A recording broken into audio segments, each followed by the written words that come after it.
তোমরা বলছো কথা কম বলতে হবে ভাই।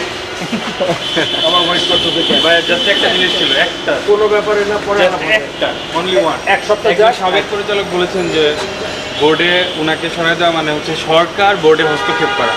এই বিষয়টা আপনি জেনেছেন কিনা বা এই বিষয়ে কি মন্তব্য করবেন? এক সপ্তাহ পরে বোর্ডে কি কাজ হচ্ছে ব্যাপারে আলাপ করবো এক সপ্তাহ পরে। সাবেক বিসিবির সভাপতি নাজমুল হাসান পাপনের মতো নয় নয়া বিসিবি বস ফারুক আহমেদ। শত চেষ্টার পরও যেন তার মুখ খোলা গেল না। তবে পাপন ছিলেন এর একেবারেই উল্টো। মুখের সামনে মাইক্রোফোন ধরলে কিছু একটা বলে বসতেন, কিন্তু ফারুক আহমেদ যেন একেবারেই ভিন্ন। প্রথম দিন কাজ শেষ করে বিসিবি ভবন থেকে বের হচ্ছিলেন তিনি। সভাপতি তাকে অ্যাপ্রোচ করার চেষ্টা গণমাধ্যম কর্মীদের।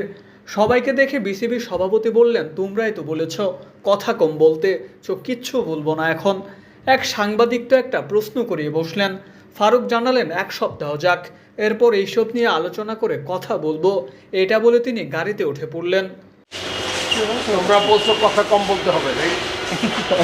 আমার ভয়েস করতে দেখে ভাই জাস্ট একটা জিনিস ছিল, একটা কোনো ব্যাপারে না পরে জাস্ট একটা অনলি ওয়ান। এক সপ্তাহ একজন যাক। সাবেক পরিচালক বলেছেন যে বোর্ডে উনাকে শোনা দেওয়া মানে হচ্ছে সরকার বোর্ডে হস্তক্ষেপ করা।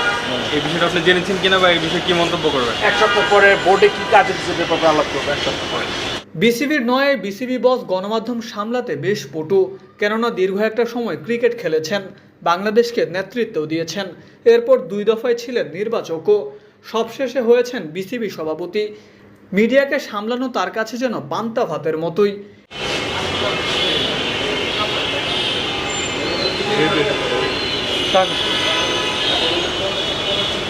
জামাল কি চলে গেছে? আচ্ছা স্যার, আমরা মেসেজ দেবো দেখো।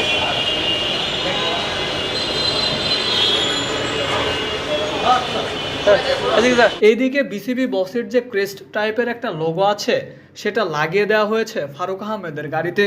কদিন আগেও যেটা ছিল নাজমুল হাসান পাপনের গাড়িতে। সময় বদলেছে, দেশের সরকারেরও পরিবর্তন হয়েছে, বোর্ডেও এসেছে পরিবর্তন। এই পরিবর্তনের হাওয়ায় দেশের ক্রিকেটেরও পরিবর্তন আসুক। Mukaddes Hossain, daily cricket.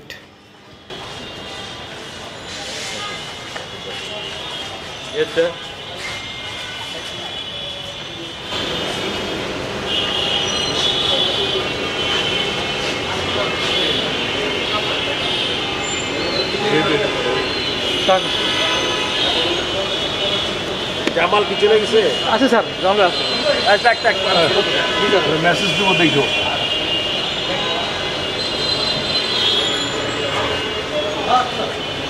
আচ্ছা স্যার।